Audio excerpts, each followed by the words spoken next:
Shalom bien-aimés dans le Seigneur, bienvenue à la clôture de ce séminaire sur l'esprit supérieur. Alors, nous allons parler aujourd'hui continuer notre thème sur comment faire pour accéder à un esprit supérieur. Donc, quoi faire ou comment faire pour accéder à un esprit supérieur. Qu'il vous souvienne que lors de notre dernière réunion, nous avions parlé sur la qualité du sacrifice, la qualité de notre obéissance, disant que la qualité de notre obéissance prouvait également la qualité de notre propre foi et que de cela dépendait aussi la valeur de ce que le Seigneur mettait entre nos mains. On a vu comment Noé est devenu un grand esprit à cause de sa qualité d'obéissance, le fait d'accepter d'obéir à Dieu et d'accepter de courir des risques lesquels apparemment en son temps étaient considérés comme une folie, l'ont amené à manifester la grâce de Dieu de cette manière. On a vu également que cela a été le cas avec notre Père dans la foi, appelé également Abraham. Comment est-ce que le Seigneur, dans Genèse 12, lui a donné une indication, celle de quitter la maison de son Père, de sortir de son confort, de se défaire de ses habitudes, et comment est-ce qu'il a obéi sans hésiter, alors que le Seigneur lui avait dit « vers le pays que je te montrerai ». Nous avions également dit à ce niveau qu'Abraham était âgé de 75 ans. Imaginez un homme âgé de 75 ans, mais qui accepte de partir vers un lieu qui lui est complètement méconnu, inconnu. Et puis on ne lui donne aucune indication cartographique pour savoir où il doit aller. Mais il accepte d'abord d'obéir. Et nous avons insisté pour dire ceci, c'est que dans notre marche avec Dieu, on ne peut pas être un grand esprit lorsqu'on n'apprend pas à être complètement obéissant au Saint-Esprit, qui est notre guide, qui est notre conducteur, au Saint-Esprit qui est celui qui nous amène vers la terre de notre héritage, vers le lieu où lui-même nous attend, parce qu'il y a un lieu dans la vie de chaque homme, il y a un moment dans la vie de chaque homme que Dieu a prévu pour manifester sa grâce pleinement, totalement et parfaitement. Amen. C'est comme ça que lorsqu'une personne n'est pas au lieu, n'est pas à la taille de ce que le Seigneur attend de lui, cette personne forcément passera à côté de la grâce ou passera à côté de ce qui doit être. Donc, il paraît donc à nos yeux impératif, lorsque nous marchons avec Dieu, de comprendre qu'il est toujours possible de pouvoir faire des choses d'une manière extraordinaire, et cela commence par la qualité de l'obéissance. Le premier sacrifice que Dieu avait exigé à l'homme dans le jardin d'Éden, ce n'était pas celui d'amener un bélier, de le tuer pour le mettre sur l'autel, mais c'était uniquement celui d'obéir. Lorsqu'il lui avait dit, tu pourras manger des fruits de tous les arbres, mais sauf le fruit de l'arbre de la connaissance du bien et du mal. Donc il fallait ce sacrifice parce que lorsque vous lisez la Bible, vous vous rendrez compte que cet arbre était placé au milieu du jardin. Et cela nous amène un peu dit comme ça à la va-vite, que pour l'homme dans le jardin d'Éden, peu importe où il était, il pouvait voir cet arbre. Et cet arbre aux fruits qui paraissait délicieux à la vue, mais l'homme a dû résister. Et c'est ce que le Seigneur lui avait demandé. Donc l'obéissance vaut mieux que le sacrifice, a dit Samuel à Saül. Amen. Alors, aujourd'hui nous voulons parler sur 3 points qui restaient, ou 4, qui peuvent nous amener à devenir un grand esprit. Premièrement, c'est notre capacité à saisir l'instant de la crise et à agir par conséquent. Vous savez, Dieu peut faire des choses avec tout le monde, mais Dieu ne fera jamais des grandes choses avec tout le monde. Ça, c'est un fait. Une autre chose, ce ne sont que des esprits avisés qui sont capables de saisir l'instant qu'il faut pour agir comme il se doit. Remarquez ceci, je n'ai peut-être pas trop le temps de faire cette lecture. Dans la vie d'Esdras, dans la vie de Néhémie, tout le monde avait remarqué l'hécatombe qui régnait en Israël. Tout le monde savait que le pays était ravagé. Mais il a fallu à ces personnes 2 choses. Premièrement, être élevés. Deuxièmement, utiliser leur position pour pouvoir faire valoir leur vision ou encore pour pouvoir faire valoir leur rôle comme les réparateurs des brèches ou encore comme les personnes qui viennent répondre à la crise. Bien-aimés, j'aimerais dire à une personne qui me suit en ce moment, à chaque fois qu'une crise est suscitée dans ton entourage, à chaque fois qu'une crise est suscitée là où tu es, c'est un appel à la responsabilité. Vous savez, la crise ne se résout pas par des personnes qui l'analysent, mais la crise se résout par des personnes qui agissent. Vous savez, l'une des choses qui fait que notre continent n'avance pas, c'est que nous sommes remplis de gens qui ont beaucoup de diplômes et qui vont parler à longueur de journée plutôt que d'agir. Nous allons nous battre pour pouvoir interpréter des articles alors que nous sommes en plein état d'urgence. Ça, c'est le drame de l'Africain. Bien-aimé, lorsqu'il y a une crise, il est important que celui qui est l'esprit supérieur saisisse le moment M, l'instant I, pour qu'il se dise, c'est le moment, je dois faire quelque chose. Bien-aimé, les personnes qui ont réussi dans la vie et desquelles aujourd'hui nous dépendons d'une certaine manière, ou d'une autre, aujourd'hui avec le système bancaire, on sait tout de suite que ce sont les Rothschild qui l'ont créé. Avec l'informatique, on sait que ça a connu son essor grâce à Bill Gates. Peut-être que c'est des gens qui n'ont pas de diplômes que les autres ont, mais ce sont des personnes qui ont eu la capacité d'agir lorsqu'il fallait, d'agir au moment opportun. Souvenez-vous également de Abigail ou Abigail selon certaines versions. Lorsque David décide qu'on puisse tuer son mari, c'est en ce moment-là qu'elle fait des cadeaux. Elle a réagi promptement. Elle a désamorcé la bombe. Et vous allez vous rendre compte que dans le même chapitre de la Bible, David, lorsqu'il apprend que Nabal, le mari de Abigail, est décédé, il demandera à prendre tout de suite Abigail comme épouse. La promptitude avec laquelle Abigail avait réagi l'a placée sur l'orbite du mariage. Bien-aimé, il est de ces choses qui ne demandent pas une délivrance en disant au nom de Jésus, esprit impur, sort, mais qui demandent simplement que l'homme soit réformaté, que l'homme puisse élaguer certaines choses, certaines lenteurs qu'il a dans la vie. Vous savez, une des choses qui bloque aujourd'hui l'Église, qui bloque aujourd'hui les chrétiens, c'est le fait d'avoir des personnes qui ont les bras croisés, qui développent une attitude qu'ils appellent patience, alors qu'en réalité c'est de l'attentisme. Vous savez, une personne qui est attentiste est une personne qui croit que ça peut changer, mais qui n'agira jamais pour que ça change. Par conséquent, qu'est-ce qu'elle va faire? Eh bien, elle attendra qu'il y ait un concours de circonstances qui fera que les choses changent. Or, le monde n'ayant pas été créé par un coup de bing-bang, il n'y a pas de concours de circonstances qui change les choses en notre faveur. Il faut savoir bouger. Un grand esprit n'attend pas, un grand esprit agit. Un grand esprit pose des actes. Néhémie et Esdras n'ont pas attendu.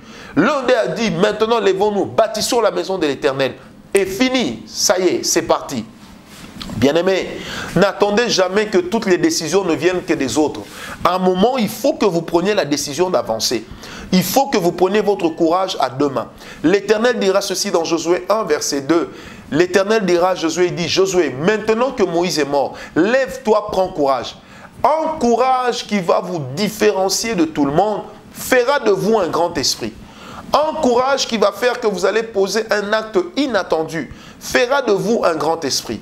Bien-aimés, si aujourd'hui on parle des gens comme Jeanne d'Arc, qui ont eu le courage de se lever à un moment où personne ne pensait le faire, si aujourd'hui on parle des gens comme D'Artagnan, c'est parce que c'est des gens qui se sont levés à un moment crucial.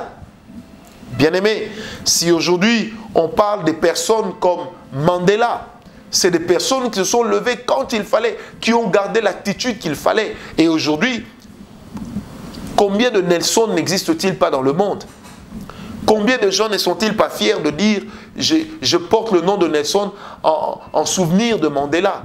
Bien aimé, cela est possible, mais il faut avoir le courage d'agir, l'audace. La foi n'exclut pas l'audace. Au contraire, la foi marche avec l'audace. Tu ne peux pas être un grand esprit là où tu n'as jamais décidé de te lever. Tu ne peux pas être un grand esprit là où tu n'as jamais décidé d'agir. Maintenant, j'aimerais dire à quelqu'un, c'est l'heure d'agir. Moi, j'ai vu des gens, il a 50 ans. L'Éternel lui a promis qu'il sera un jour Premier ministre.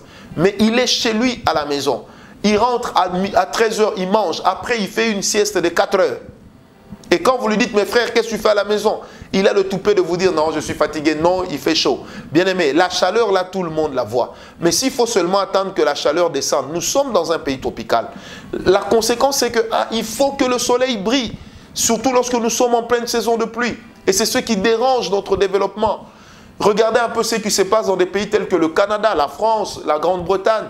Quand il pleut, ce n'est pas un alibi de poids pour que quelqu'un ne réponde pas à un rendez-vous avec l'alibi comme quoi il pleuvait Et les parapluies sont faits pour quoi? Et vous n'êtes même pas fait en sel. Comment pouvez-vous rater un rendez-vous important qui peut booster votre vie juste à cause de la pluie? J'ai aimé, c'est qu'un jour, un homme avait dit dans un livre que j'avais lu, il a dit ceci, il dit, les personnes qui mènent une vie d'excuses n'arriveront jamais à matérialiser leurs rêves. Quand tu es un grand esprit, il ne faut pas que certaines choses puissent te limiter. Un jour, je me rappelle, j'étais au Canada et j'ai vu comment il y avait une tempête de neige. Mais c'était extraordinaire. J'ai vu en pleine tempête de neige des véhicules, des personnes qui sortaient de chez eux pour aller au travail. Il y en a qui avaient appris déjà par la météo qu'il y aurait tempête de neige. Il y en a qui ont loué des hôtels à côté de leur lieu de travail. Il y en a même qui ont dormi au travail juste pour s'assurer de ne pas être absents. Mais nous, regardez comment nous sommes. On dira non, tempête de neige, je ne viens pas. Il a plu, je ne viens pas. Oh bien-aimé, que Dieu nous affranchisse de cette manière de faire.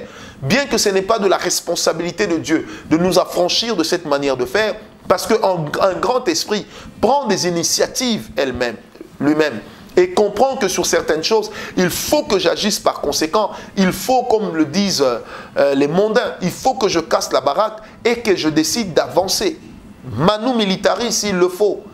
Bien-aimé, n'attends pas que l'histoire se répète. Tu peux changer l'histoire, tu peux faire l'histoire, tu peux changer ton environnement, tu peux changer les gens au niveau de ton environnement. Arrêtons avec le langage. Quand elle sera chef de l'État, si jamais le président était mon frère, les choses changeraient. Non, mon bien-aimé. S'il y a une crise, la crise est toujours un appel à la responsabilité. La crise est toujours un appel au leadership. La crise est toujours un appel à l'action. Quand il y a une crise, c'est là que les grands esprits se distinguent. Et quand les grands esprits ne se distinguent pas au moment de la crise, c'est que ce ne sont pas des grands esprits. Bien-aimé, pose un acte pendant la crise et tu seras reconnu comme quelqu'un de grand. C'est pourquoi ne passe pas ton temps à critiquer, à médire, à prier, pour dire non Seigneur, bloque l'autre, moi maintenant c'est mon temps, je dois monter. Comme si tu donnais des ordres à Dieu ou comme si c'est toi qui pensais ou qui savais ce qu'il y a de mieux à faire en ce moment. C'est pourquoi je prie Dieu maintenant qu'il t'accorde la grâce d'apprendre à te lever. Et cette intelligence de sauter sur les opportunités. Bien-aimé, il existe des opportunités, ma soeur. Tu cherches le mariage. Il y a quelqu'un qui s'intéresse à toi et tout de suite tu dis, hey, tu m'as bien regardé. Tu m'as bien regardé. Non, ma soeur, change ta manière de parler. Je ne te demande pas d'être opportuniste, non. Mais je te demande de savoir profiter des opportunités. Parce que là, il y a une différence. Tu dois savoir profiter des opportunités qui se présentent devant toi. Tu dois agir. Quand il y a une crise, un grand esprit pose des actes. Quand il y a une crise, un grand esprit, je répète, pose des actes. Est-ce que quelqu'un m'a compris? Il est impératif pour toi de changer la manière dont tu conduis ta vie, d'arrêter avec ce laxisme, d'arrêter avec cette vie d'excuses, d'arrêter avec ces choses qui te disent que toi tu ne peux rien, qui te disent que toi tu ne vaux rien, qui te disent que toi tu ne peux rien faire de bon. Non mon frère, j'aimerais te dire de la part de Dieu, si les autres ne croient pas en toi, il y a un Dieu au ciel qui a cru en toi. Et si jusqu'à présent tu gardes le souffle de vie dans ta poitrine, cela veut simplement dire que le plan de Dieu ne s'est pas encore totalement accompli. Parce que lorsque le plan de Dieu sera totalement accompli, que les prévisions divines seront toutes atteintes, en ce moment-là, le Seigneur va te retirer le souffle de vie. Bien-aimé, même le Seigneur Jésus, c'est après avoir dit que tout est accompli, c'est en ce moment-là que le Seigneur là, a repris son âme. Est-ce que quelqu'un me comprend? Si vous êtes à 2, à 3, regarde ton voisin, dis-lui, je suis une personne qui répondra à la crise. Non, dis-le lui très bien, je suis une personne qui répondra à la crise. Bien-aimé, comprenez également que lorsqu'une crise se manifeste, Dieu, pour résoudre la crise, utilise des hommes. Est-ce que quelqu'un me comprend? Pourquoi attendre qu'un ange descende du ciel? Pourquoi attendre, bien-aimé? Il faut que lorsqu'il y a une crise, que tu te lèves, que tu dises au Seigneur, Seigneur, montre-moi ce que je dois faire. Montre-moi comment je dois agir. Montre-moi l'acte que je dois poser. Bien-aimé, même la première idée, la première pensée qui te monte à l'esprit, exécute-la. Toi, Dieu te donne une pensée, tu es toujours là, pentecôtiste jusqu'à l'os. Oh Seigneur, confirme-moi que c'est toi. Si c'est toi, Seigneur, je te donne une toison, qu'il pleuve. Oh Dieu, qu'il pleuve, Seigneur. Pentecôtiste jusqu'à l'os. Donc pour la moindre chose, il faut une confirmation. Pour la moindre petite chose, il faut qu'il y ait des signes, il faut qu'il y ait des choses. Bien-aimé, Abraham n'a pas reçu un signe pour agir. Quand on lui a dit, ton fils, ton neveu Lot a été emmené en captivité, il a élevé son autel, il a ceint son cheval et il est parti. Et aujourd'hui, quand nous parlons de lui, on ne voit plus seulement Abraham le berger, on ne voit plus seulement Abraham le sacrificateur, on ne voit plus seulement Abraham le prophète, mais on voit aussi Abraham le conquérant. Parce qu'il a couru à la conquête d'une chose. Bien-aimé, j'étais en train de dire il y a 2 ou 3 jours que lorsque vous prenez l'histoire de David, quand il a vu Goliath, il a sauté sur l'opportunité. Nonobstant tout ce que les gens pouvaient dire, il a sauté sur l'opportunité. Bien-aimé, tu dois apprendre à sauter sur les opportunités qui te permettent de réaliser ta vision. Tu dois apprendre à sauter sur les opportunités qui te permettent de faire un pas vers le cycle qui t'amènera à la manifestation totale de tout ce que Dieu a promis qu'il allait faire. Un jour, je me rappelle d'un monsieur pour qui je priais. Alors, je lui ai posé la question, je dis, frère, admettons qu'aujourd'hui, on vous appelle par le directeur de cabinet du chef de l'État pour vous dire, monsieur le pasteur, on veut vous nommer ministre de l'Intérieur. Qu'est-ce que vous ferez? Écoutez la réponse d'un vrai pentecôtiste. Il me répond, il me regarde droit dans les yeux, esquisse un sourire. Ensuite, il me répond calmement. Et moi, je pensais qu'il sortirait de lui une intelligence inouïe, alors que, ouh là là, qu'est-ce qu'il me dit? Je dirais d'abord au DIRCAP du chef de l'État d'attendre que j'aille prier 7 jours jusqu'à ce que le Seigneur va me parler. Je lui ai posé la question. Donc, la nation ou la présidence de la République, qui est une institution comme chez nous à part entière, ne va pas fonctionner parce que simplement, l'homme à qui on a fait la proposition prend 7 jours de prière. C'est pourquoi, bien aimé, il est important que tu sois un homme de prière, que tu puisses emmagasiner ta force, pour que quand vient la crise, que tu sois capable d'agir directement, pour que quand est suscitée une opportunité, que tu sois capable de discerner la volonté de Dieu à l'intérieur. C'est pourquoi passe du temps dans la présence de Dieu, passe du temps dans ta marche avec Dieu, à lire la parole de Dieu. Tu comprendras comment des gens dans ta situation ont agi, comment des personnes dans ta situation ont su se rendre incontournables et aujourd'hui se sont imposés comme étant des personnages inoubliables.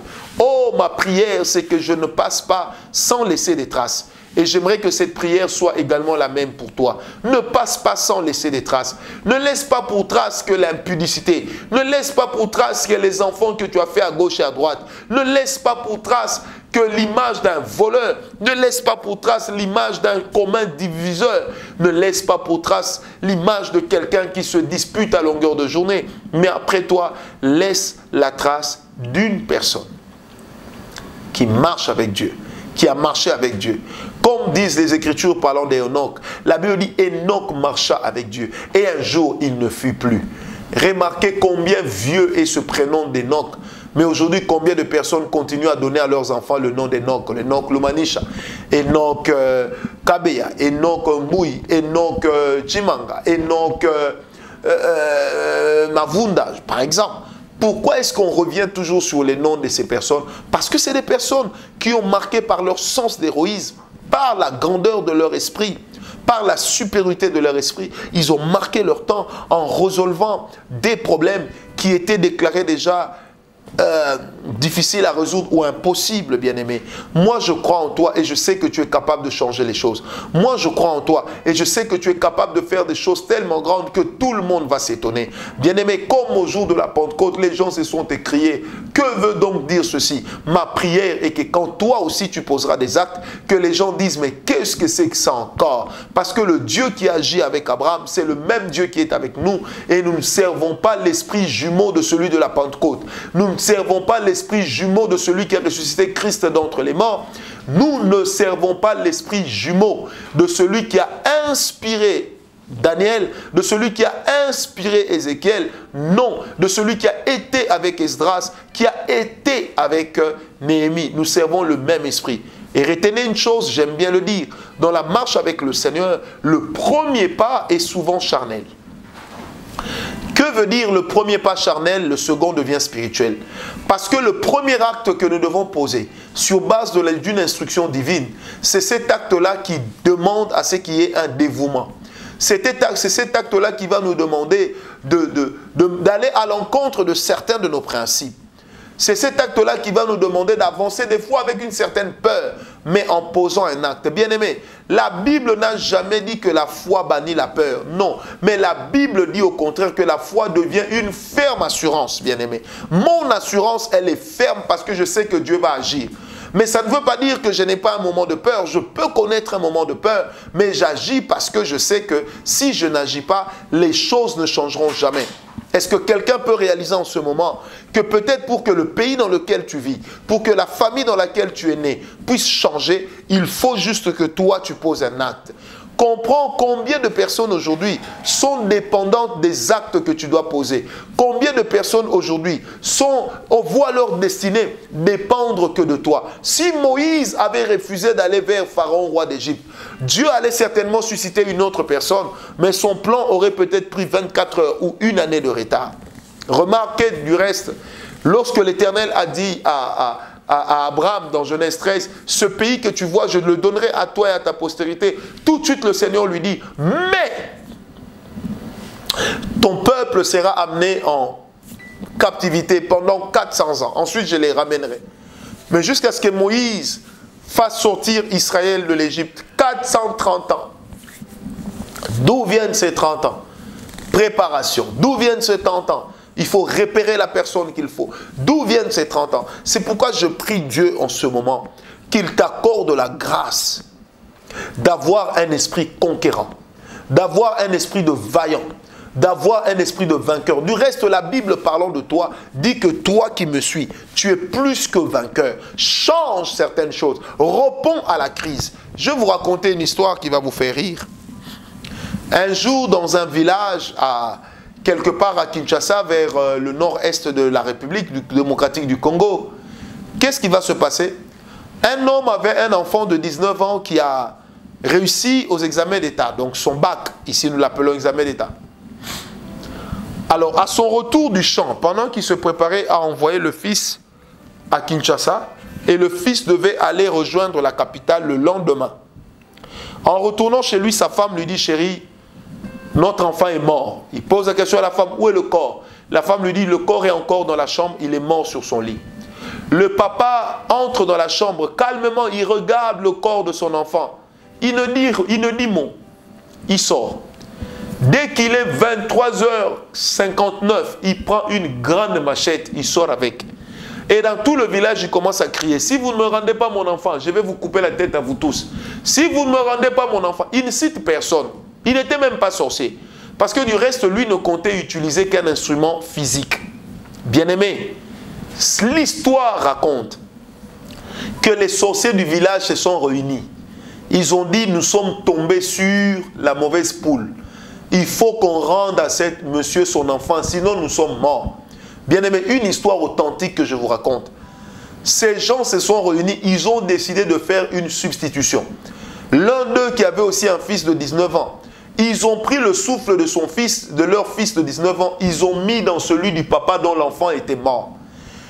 Et le papa, en retournant chez lui, il trouve son enfant debout. Et c'est chez les voisins qu'il y avait des larmes.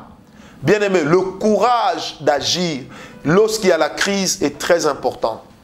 Le courage d'agir lorsque rien ne va est très important. Bien-aimé, le courage de poser des actes héroïques, je ne parle pas d'un héroïsme dénudé de sens, mais je parle d'un héroïsme qui tire sa force d'une vision, qui tire sa force d'un objectif, d'un but à atteindre. Cela va vous qualifier pour être un esprit fort, un esprit supérieur. Quelqu'un m'a compris? Parce que, bien aimé, vous savez, il est de ces gens aujourd'hui, à cause des actes qu'ils ont eu à poser, eh bien, le monde leur est resté redevable. Parce qu'ils ont agi au moment M, à l'instant I. Et cela leur est imputé à justice. Je prie Dieu en ce moment que la grâce du Tout-Puissant te localise. Et que quand surviendra une crise, que tu agisses, bien-aimé. Dans ta famille, personne ne croit en ton appel. Prie Dieu. Le jour où il y aura la crise, que tu sois celui qui apportera des solutions.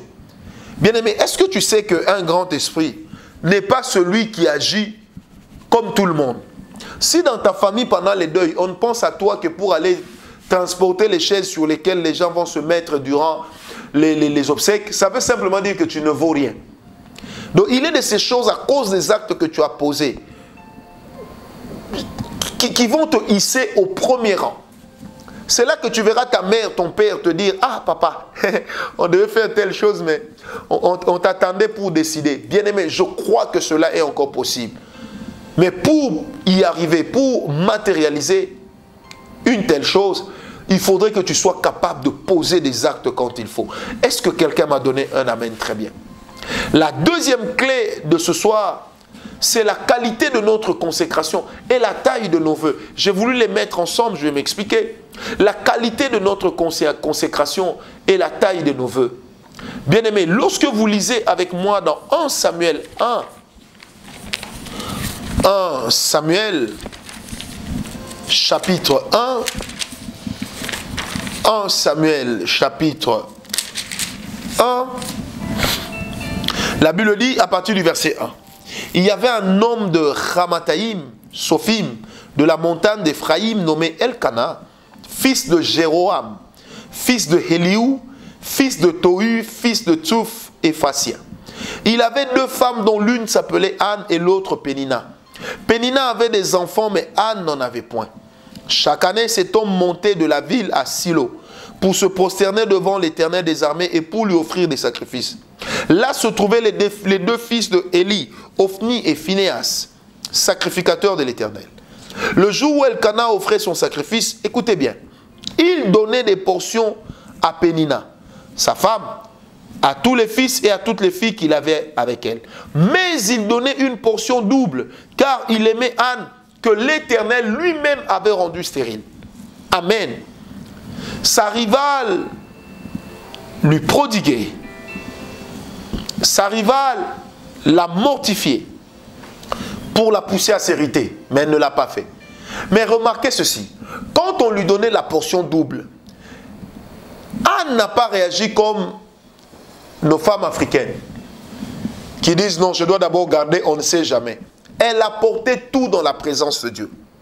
Deuxième chose que Anne va faire, c'est que Anne, après sa rencontre avec Élie, le sacrificateur, et elle dira à l'Éternel, si tu me donnes un garçon, je te le consacrerai. Imaginez-vous une femme qui n'a pas d'enfant, qui n'est même pas sûre d'en avoir, et qui promet que le jour où j'en aurai, je te le donnerai. Mais qu'est-ce qui garantit que si elle l'a, elle donnera, ou qu'est-ce qui garantit qu'après avoir donné, Dieu lui donnerait d'autres enfants? C'est ça la taille d'un vœu.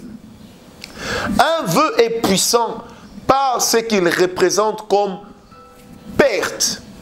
Un vœu est puissant par ce qu'il représente comme force dans la vie de celui qui sacrifie. Amen.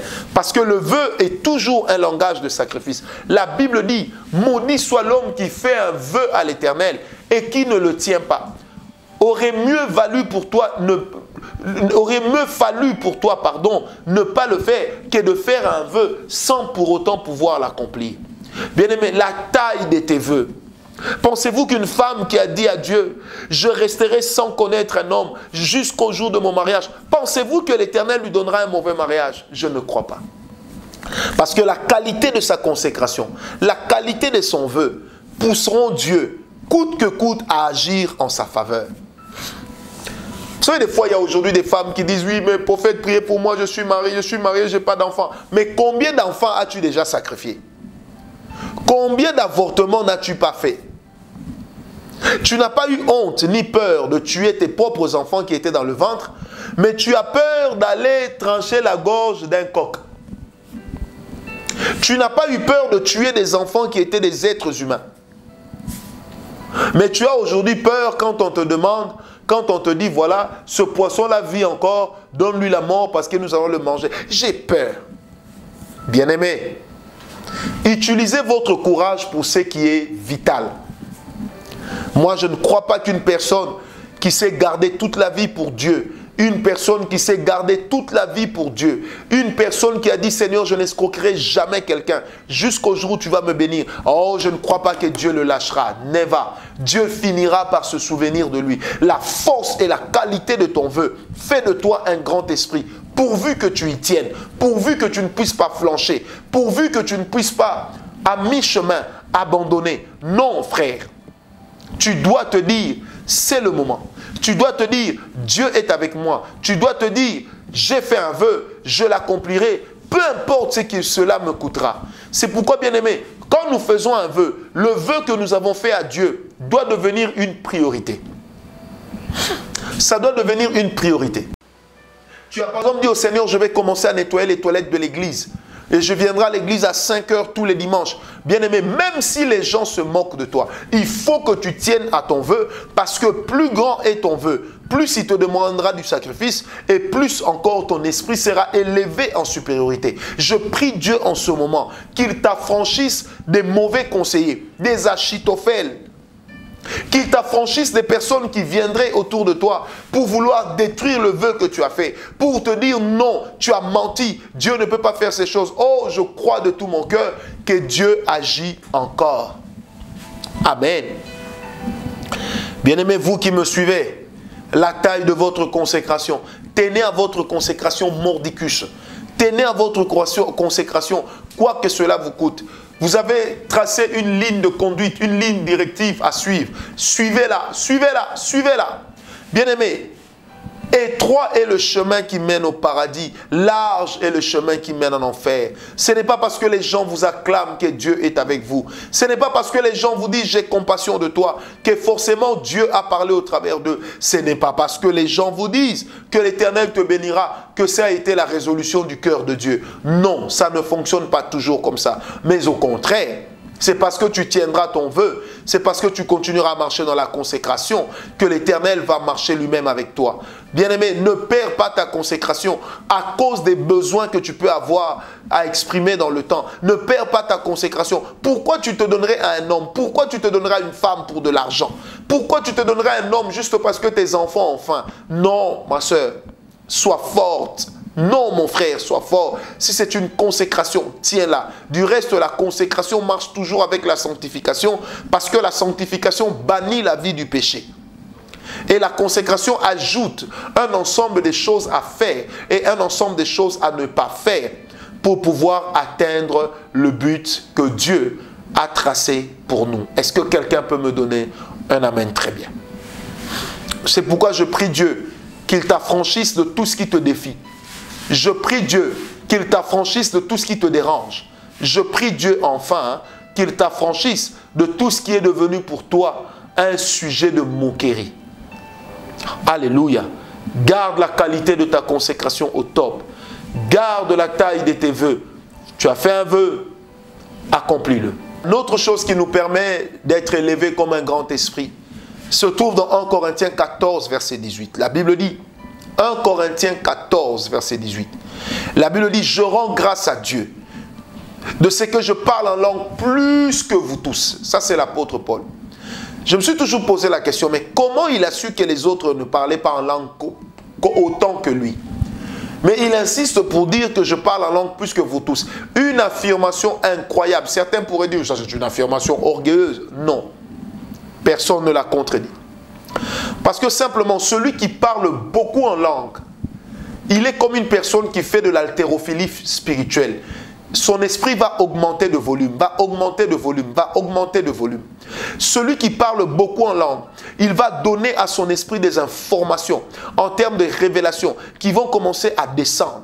Celui qui parle beaucoup en langue, il nourrit son esprit d'un aliment spirituel. Celui qui parle beaucoup en langue, il s'ancre dans la génération des enfants de Dieu. Il s'ancre dans la génération de ceux qui craignent Dieu. Il s'ancre dans la génération de ceux qui croient que l'Éternel peut faire des grandes choses. Bien-aimés, la Bible dit celui qui parle en langue s'édifie. S'édifier a toujours deux choses.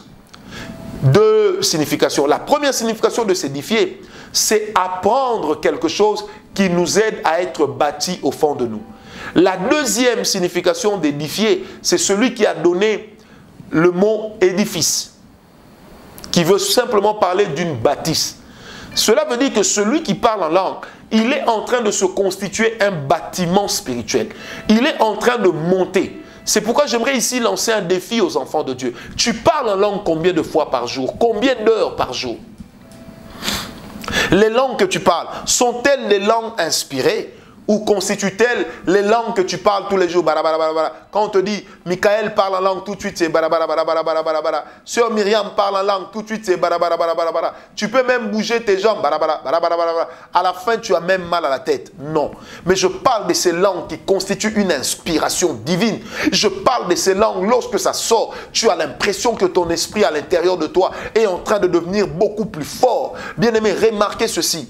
Pierre le poltron, dans Acte 2, après avoir reçu la plénitude du Saint-Esprit, après avoir parlé en langue, lorsque les gens qui étaient dans la ville ont accouru pour savoir ce qui se passe, c'est le même poltron, c'est le même homme qui avait fui Jésus, c'est le même homme qui n'avait pas étudié, qui viendra devant. La Bible dit, les disciples se présentèrent devant. Devant eux se trouvait qui? Pierre. À côté, il y avait Jean et Jacques. Ensuite, les restes des disciples étaient derrière. Mais comment a-t-il assumé tout à coup le leadership? Le jour où Pierre a parlé en langue, son esprit a reçu une formation accélérée. Parce que celui qui parle en langue, la Bible dit, il s'édifie lui-même. Celui qui parle en langue, il est en train de se construire une personnalité spirituelle. Celui qui parle en langue, il est en train d'augmenter le volume de son esprit. Bien-aimé, parle en langue, augmente le volume de ton esprit. Augmente le volume dans ton esprit. Cela est possible et l'Éternel t'amènera encore plus loin et tu expérimenteras des grâces encore plus merveilleuse. Je prie Dieu en ce moment que sa grâce te localise, que sa grâce change ta vie et que quand tu parles en langue, que ça devienne pour toi un moment de découverte, un moment de découverte, un moment de découverte. Parle en langue plus que ton entourage. Parle en langue plus que les gens que tu côtoies. Parle en langue plus que les gens qui t'entourent. Fais des langues un domaine non pas d'expertise, mais un domaine d'exploitation continuelle. Quand tu pries en langue, prie en pensant à Dieu, prie en étant concentré dans la présence de Dieu. Tu n'as pas besoin du stimulus des autres pour bien parler en langue, mais tu as besoin de te stimuler toi-même par ton esprit, par la qualité de ta soif. Quand tu parles en langue, Romo, Shia, Kekere, me opapora, Homa, Zia, Pacheke, Peretia, Ova. En fait, les langues doivent couler. Parce que la Bible dit que ceux qui me connaîtront, voici les signes qui accompagneront ceux qui auront cru. Ils parleront de nouvelles langues. La Bible ne dit pas ils vont shindababé, seulement, non. Mais la Bible dit ils parleront de nouvelles langues. Où est cette dimension de l'Église où les gens parlent les langues des hommes, les langues intelligibles et les langues inintelligibles? On en a besoin parce que le jour de la Pentecôte, il y a eu tout cela. Tu peux monter comme un esprit supérieur, comme le fit Pierre en parlant en langue. Parle en langue plus que ton entourage. Parle en langue quand tu es dans ton véhicule. Parle en langue quand tu es dans les toilettes. Parle en langue quand tu es en train de te laver. Parle en langue avant de dormir. Que le sommeil te ravisse alors que tu parles en langue. Même tes rêves seront purifiés. Fais des moments où tu parles en langue. Des moments extraordinaires. Des moments prisés. Ton esprit s'élèvera comme un esprit supérieur. Parle en langue, mon frère. Parle en langue, ma soeur. Si tu as déjà été baptisé du Saint-Esprit et que tu as reçu les langues comme signe initial, laisse-les monter. Connecte-toi au Saint-Esprit. Oh, dis Saint-Esprit, remplis mon esprit des langues afin que je puisse te parler, que je parle au Père par des soupirs inexprimables, par des soupirs que les hommes ne m'ont pas donnés, mais par des soupirs qui viennent de Dieu. En parlant en langue, tu seras en train de changer la vie d'une personne. C'est qui? C'est toi-même. Ton niveau spirituel a également pour thermomètre la qualité des langues qui sortent de ton esprit lorsque tu es dans la présence de Dieu. Et quand nous parlons langue, nous parlons la langue de chez nous. C'est notre langue du village de Dieu. Alléluia. Quand tu parles en langue, concentre-toi. Que ce soit un moment d'exploration. Un moment où tu explores les merveilles de Dieu. Oh, Ramo Yahaya Keaho. Shike, Papa Onda Utausema Okaporoni Voha aussi. Ringe baparania kasanka ipongao tidumike kirifirike chishikume aomaso.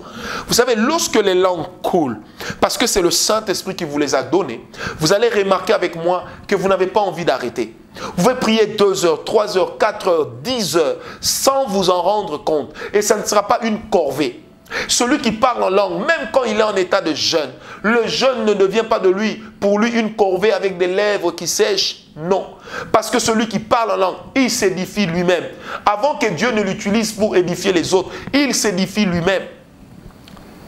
Le révérend Kenneth Hagin disait toujours une chose que j'ai aimée. Il dit, chaque jour avant d'aller prêcher, je parle en langue pendant 45 minutes.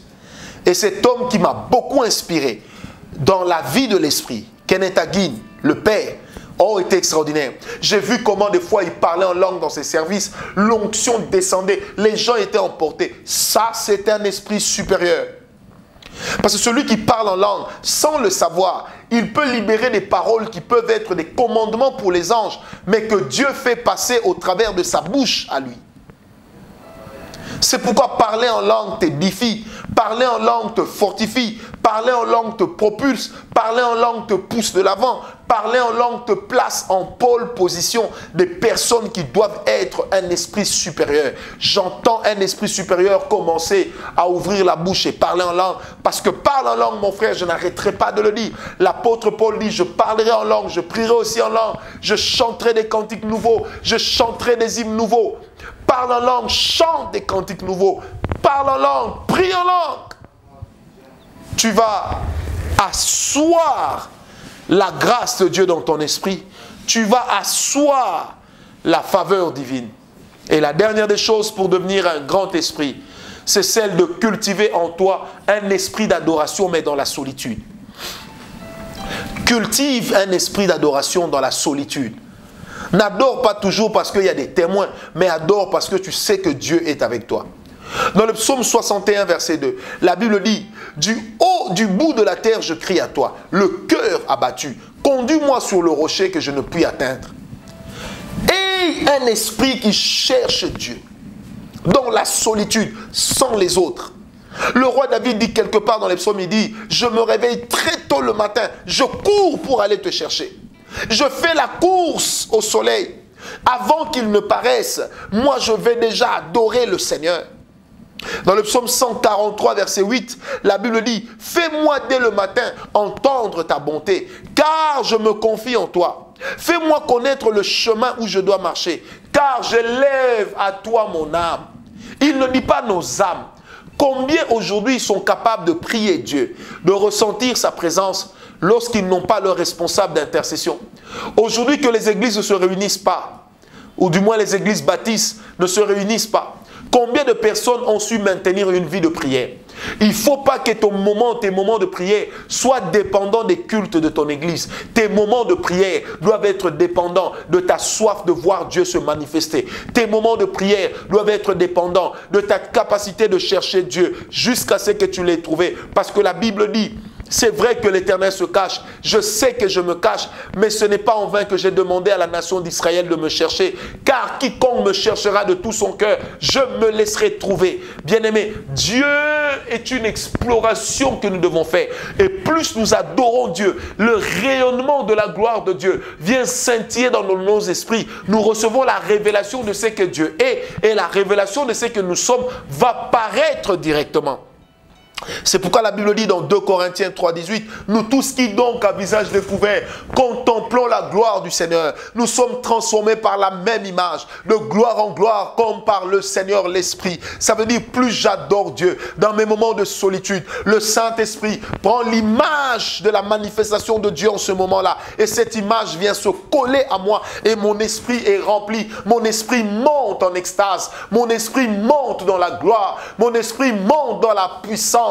Oh bien-aimé, aimez parler en langue. Lorsque le Saint-Esprit vous a baptisé avec ton épouse, avec ton époux, avec vos enfants, si vous parlez en langue, priez en langue.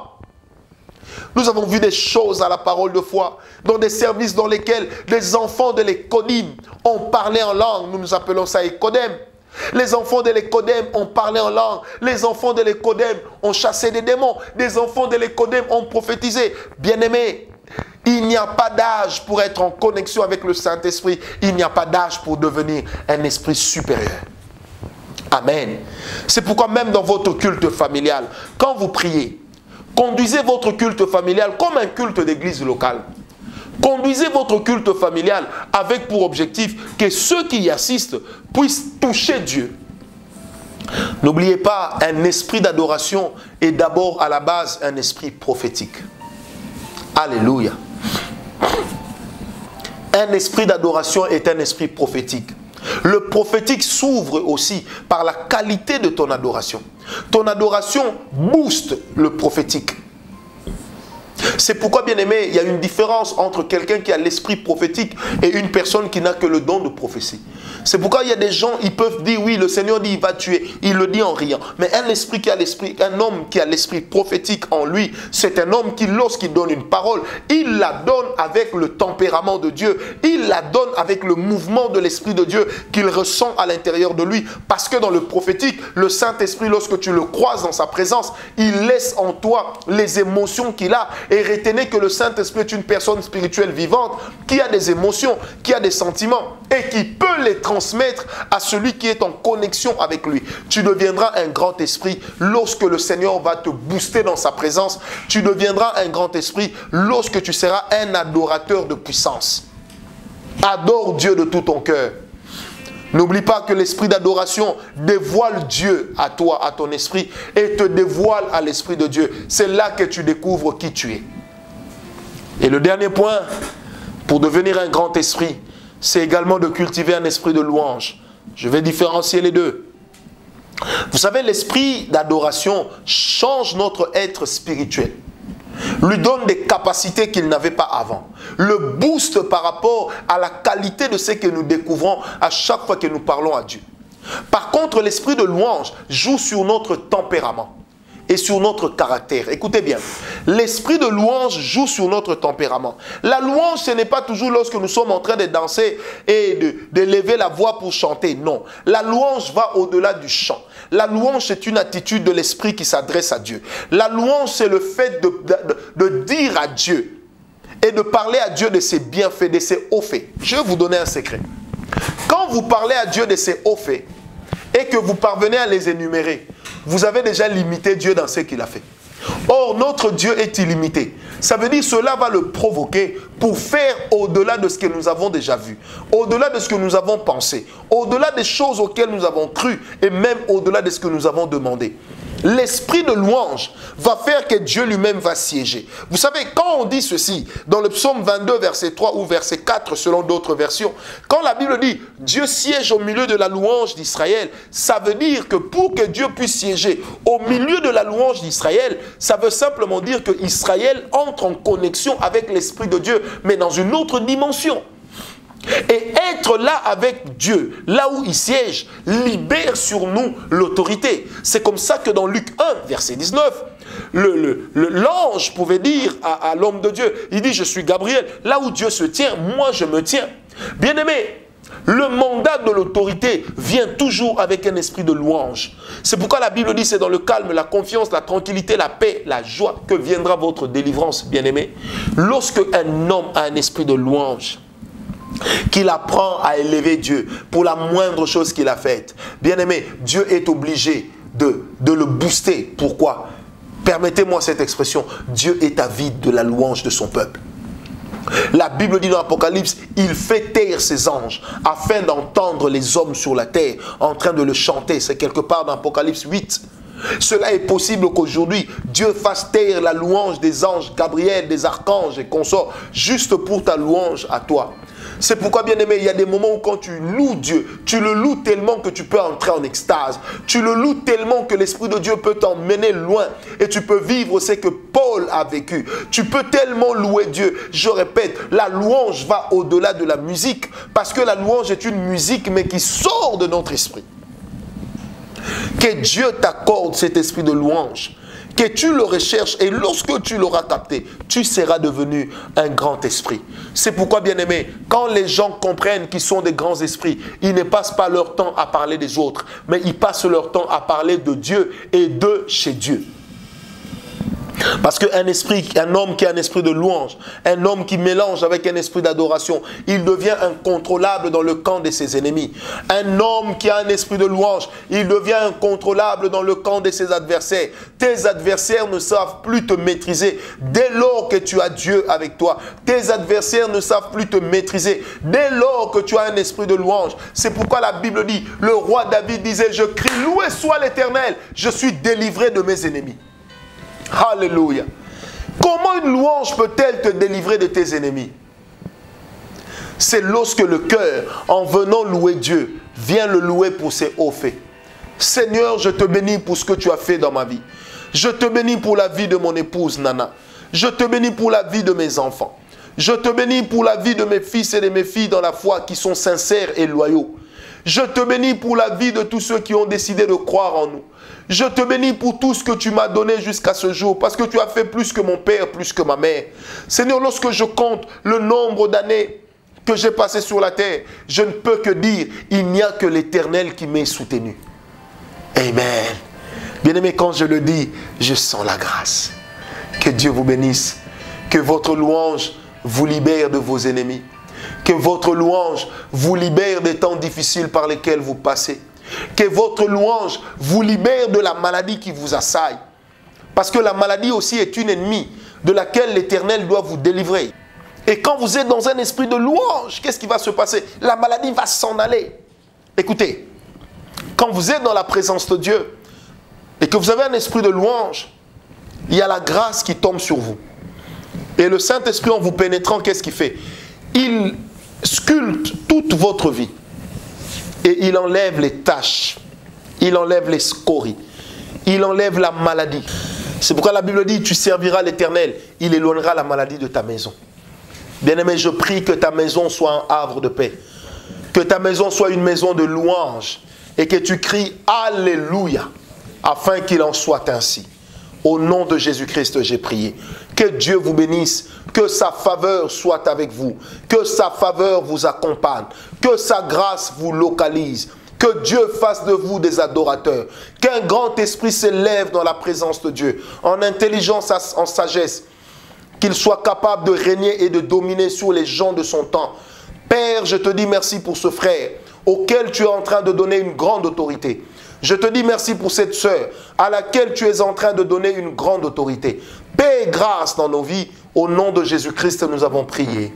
Amen. Que Dieu vous bénisse.